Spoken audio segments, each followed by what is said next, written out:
what they call the Jewish phenomenon is that with your certificate, you must learn another trade because you can be dispersed at any time and be taken to diaspora, where your certificate will not work or get you anything. But what you have learned, like Paul, who was a lawyer, who said, "This my hands are provided for my necessities." He was no longer going to court. He was a tent maker. He said, "These my hands are provided for my necessities." Every one of you still looking for a job, you're a compound fool. Who is going to make that job for you? We are growing at the rate of 6 million per year. Where are you going to get 6 million jobs? The future does not belong to job seekers. It belongs to job creators. It belongs to entrepreneurs. It belongs to the like of my mother, who did not go to school but made her direct clothes in such a way that he catapulted her into America to go teach in Bloomington, Indiana University, how Africans made their clothes before the Europeans came. Do you know Biola Segwe went to university? Now my daughters, my wife, they patronize her. Another are patronizing them. Do you know Sophistica? They went to school. Some of the outreach at one is by Sophistica. Do you know the man called Pst Dollar?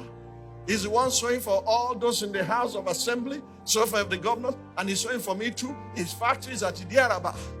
All he does there is to sew agbada. If you go to him today and say, "I need this agbada in 2 days," he will get it ready for you without fail. And they are patronizing him home and abroad. He's shipping them abroad. What do you know how to do, rebel? Who bury your talents and carry your certificate with the nickname of applicant. Applicant, my food. The problem is created by you because you are depriving others of the talent you carry that could create jobs for more people. Government cannot keep on employing people. That's not their job. In fact, the civil service should be slashed. We have an over-bloated government. Should be slashed, and let us empower our citizens, introduce them to what they call Jewish phenomenon, so that everyone has a trade.